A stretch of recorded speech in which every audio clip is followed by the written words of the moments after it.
오늘의 생명 양식은 마태복음 26장 36절부터 46절까지입니다.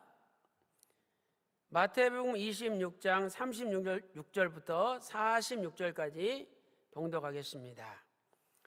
이에 예수께서 제자들과 함께 겟세마네라 하는 곳에 이르러 제자들에게 이르시되 내가 저기 가서 기도할 동안에 너희는 여기 앉아 있으라 하시고 베드로와 세베대 두 아들을 데리고 가실새 고민하고 슬퍼하사 이에 말씀하시되 내 마음이 심히 고민하여 죽게 되었으니 너희는 여기 머물러 나와 함께 깨어 있으라 하시고 조금 나아가서 얼굴을 땅에 대시고 엎드려 기도하여 가라사대 내 아버지여 만일 할만하시거든 이 잔을 내게서 지나가게 하옵소서.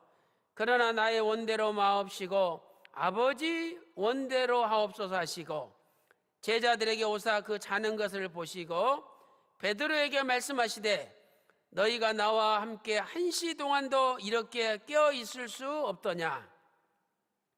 시험에 들지 않게 깨어 있어 기도하라. 마음에는 원이로되 육신이 약하도다 하시고 다시 두 번째 나아가 기도하여 가라사대 내 아버지여 만일 내가 마시지 않고는 이 잔이 내게서 지나갈 수 없거든 아버지 원대로 되기를 원하나이다 하시고 다시 오사 보신즉 저희가 자니 이는 저희 눈이 피곤함일러라. 또 저희를 두시고 나아가 세 번째 동일한 말씀으로 기도하신 후 이에 제자들에게 오사 이르시되 이제는 자고 쉬라. 보라 때가 가까웠으니 인자가 죄인의 손에 팔리우느니라. 일어나라 함께 가자. 보라 나를 파는 자가 가까이 왔느니라. 이는 하나님의 말씀이니라. 아멘. 오늘은 고난주간 5째 날 고민의 날입니다. 예수님께서 겟세마네 동산에서 기도하셨습니다. 오늘 본문 마태복음 26장 38절 말씀 보니까 내 마음이 심히 고민하여 죽게 되었다라고 고백하고 있습니다. 그래서 고민의 날이라고 부릅니다. 예수님께서 가장 많은 고민을 하신 날입니다. 오늘 예수님은 겟세마네 동산에 가시기 전에 유월절 만찬을 진행하셨습니다. 여기에 놀라운 구속사적인 비밀이 담겨 있습니다. 예수님께서는 신령한 유월절 어린 양으로서 만 인간의 죄를 대신 지셨습니다. 요한복음 1장 29절에 보라 세상 죄를 지고 가는 하나님의 어린 양이로다 말씀하고 있습니다. 고린도전서 5장 7절에는 예수님께서 유월절 양으로 희생이 되셨다라고 말씀하고 있습니다. 또한 예수님께서는 모든 하나님의 백성의 장자로서 그들을 대신하여 십자가에 죽으셨습니다. 로마서 8장 29절과 히브리서 1장 6절 볼 때 예수님을 맏아들 장자라고 말씀하고 있습니다. 오늘 새벽에 예수님께서 걸어가신 고난의 발자취를 살펴보도록 하겠습니다. 첫 번째로 예수님께서 제자들의 발을 씻겨주셨습니다. 오늘 목요일에 제자들의 발을 씻겨주셨습니다. 요한복음 13장 5절 말씀 보세요. 이에 대야에 물을 담아 제자들의 발을 씻기시고 가룟 유다는 이미 예수님을 팔아넘기기로 대제사장들과 종교지도들과 합의했습니다. 은 30냥을 받아 챙겼습니다. 그런데 예수님께서 그 사실을 다 아시면서도 그 가룟 유다의 발까지도 지금 씻겨주시고 계시는 겁니다. 이것이 예수님의 변함없는 사랑, 끝까지 사랑이죠. 요한복음 13장 1절 말씀 보니까 예수님께서 자기 제자들을 사랑하시되 끝까지 사랑하시니라, 이렇게 말씀하고 있습니다. 사랑하는 성도 여러분, 우리 같으면 저 사람이 나를 죽이려고 하는데, 나를 죽는 대로 지금 끌고 가는데 그 사람 발을 씻겨 주겠습니까? 우리 인간은 도저히 따라갈 수 없는 예수님의 지고한 사랑입니다. 예수님께서 제자들의 발을 씻겨 주신 다음에 요한복음 13장 14절에서 이렇게 말씀하셨습니다. 내가 주 또는 선생이 되어 너희들의 발을 씻겼은즉 너희들도 서로 씻기는 것이 옳으니라. 오늘 우리도 서로 발을 씻겨줘야 된다라고 말씀하고 있지 않습니까? 우리는 서로 상대방의 발을 짓밟습니다. 어떻게 해서든 저 사람을 깔아뭉개고 저 사람을 짓밟아서 내가 올라가고자 합니다. 그런데 우리 주님 보세요. 서로 발을 씻기는 것이 옳으니라.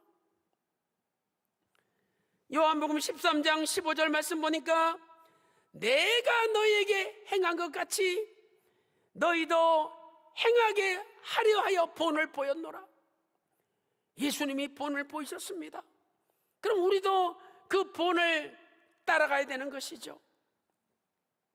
사랑하는 성도 여러분, 2020년도 오늘 고민의 날을 맞이하여 예수님의 본을 따라 서로 발을 씻겨주는 섬김의 도를 실천하는 저와 여러분이 다 되시기를 주님의 이름으로 축원합니다.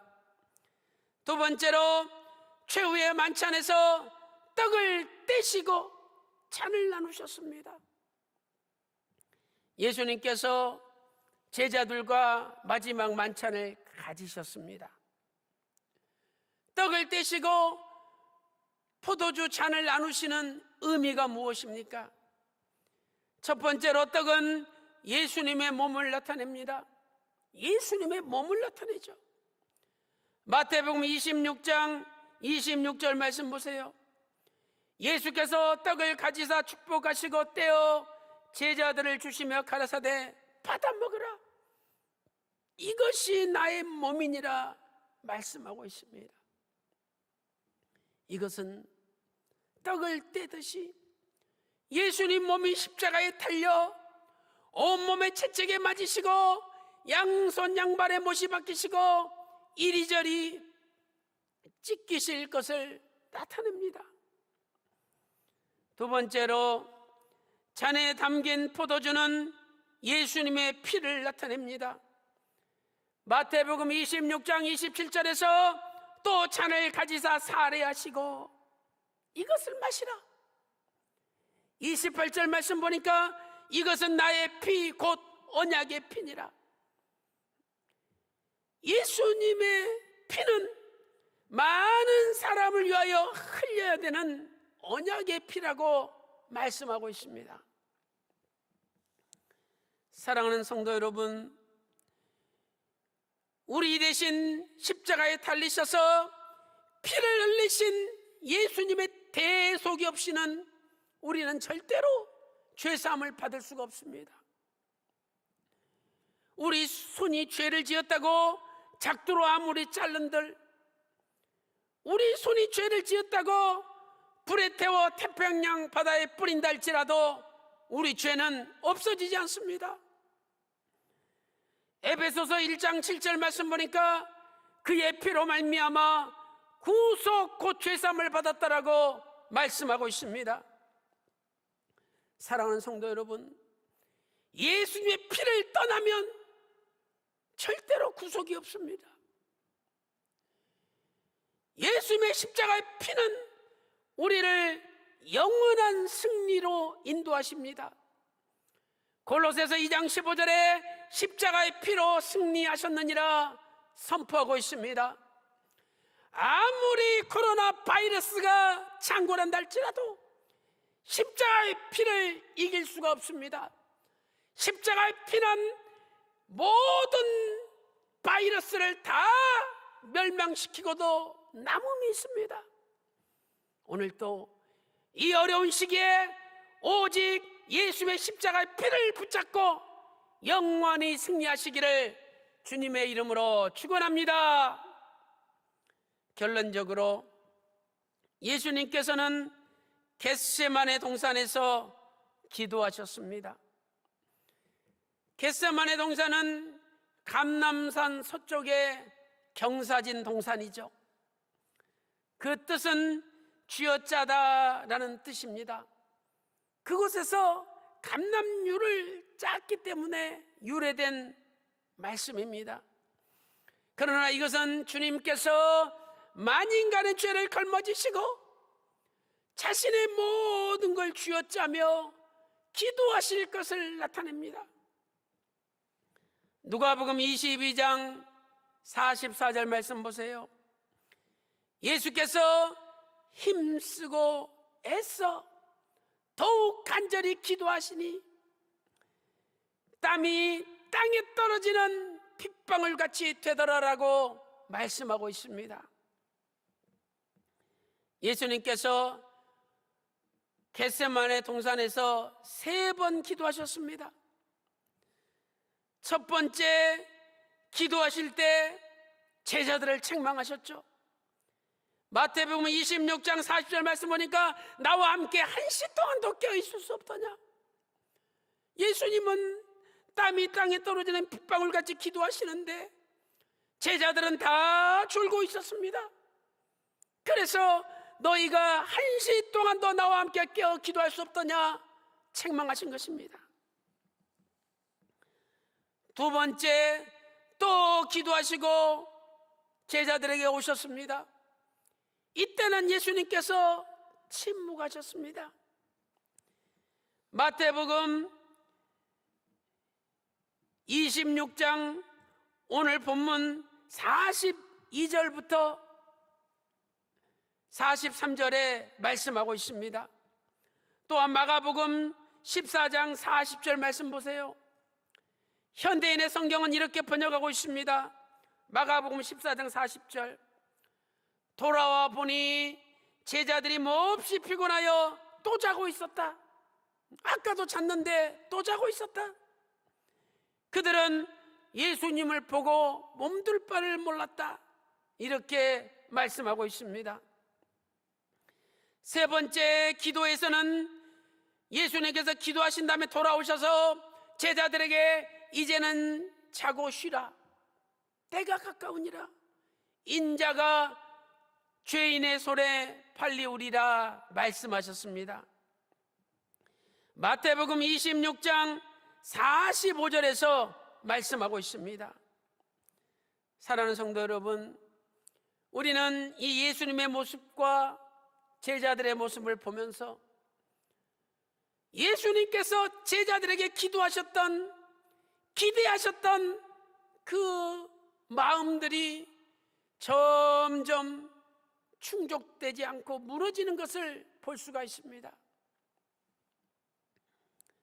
제자들이 예수님의 울타리가 되어주시고 예수님의 방패가 되어 주었다면 얼마나 좋겠습니까? 그런데 제자들 다 졸면서 아무도 예수님의 방패가 되지 못하고 울타리가 되지 못했습니다. 예수님의 기대가 점점 무너집니다. 사랑하는 성도 여러분, 오늘 우리의 삶은 예수님의 기대에 보답하는 삶을 살고 있습니까? 아니면 예수님께서 탄식할 수밖에 없는, 점점 예수님의 기대를 저버리며 살고 있지는 않습니까?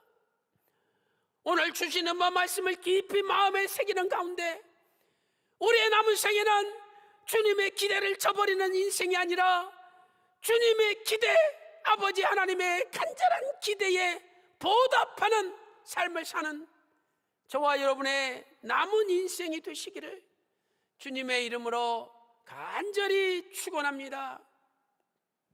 기도 올리겠습니다. 하나님 아버지, 오늘 목요일 변론의 날을 맞이하여 주님께서 떡을 떼시고 포도주 잔을 나누셨습니다. 이 떡은 나의 몸이며 이 잔은 내 피로 세우는 많은 사람을 위하여 흘리는 언약의 피라고 말씀하셨습니다. 바로 우리 자신을 위하여 주님께서 피를 흘리셨습니다. 주님께서 겟세마네 동산에서 기도하시며 제자들이 방패가 되어주고 울타리가 되어주기를 원하셨지만 점점 그 기대를 제자들이 쳐버렸습니다. 아버지 하나님, 오늘도 나를 향하여 많은 기대를 하고 계시는데 과연 나의 인생이 주님의 기대에 보답하며 살았는지 돌아봅니다. 아버지, 우리의 죄를 용서해 주시고 이제 우리의 남은 생애만큼은 아버지의 기대에 보답하며 주님의 기대를 저버리지 않고 이루어드리는 삶을 살게 하여 주시옵소서. 기도한 대로 이루어 주신 줄로 믿고 존귀하신 우리 주 예수 그리스도 이름으로 간절히 기도 올리옵나이다. 아멘. 자, 이 시간 코로나 바이러스가 하루빨리 퇴치될 수 있도록 기도해 주시기 바랍니다. 전 세계적으로 100만 명 이상이 감염되고 5만 명 이상이 죽임을 당하였습니다. 다시는 이러한 비극이 진행되지 않도록 기도해 주시고 4월 12일 부활주일만큼은 전 성도가 감사의 예물을 준비해서 주님 앞에 나올 수 있도록 기도해 주시고, 그리고 4.15 총선을 통해서 국민들의 애환과 슬픔과 아픔을 감싸줄 수 있는 백성들과 동고동락하는 참된 지도자가 뽑히게 해달라고 기도해 주시고, 여러분의 각자 기도 제목 가지고 간절히 다 같이 기도하고 주기도문으로 맞춰주시기 바랍니다. 감사합니다.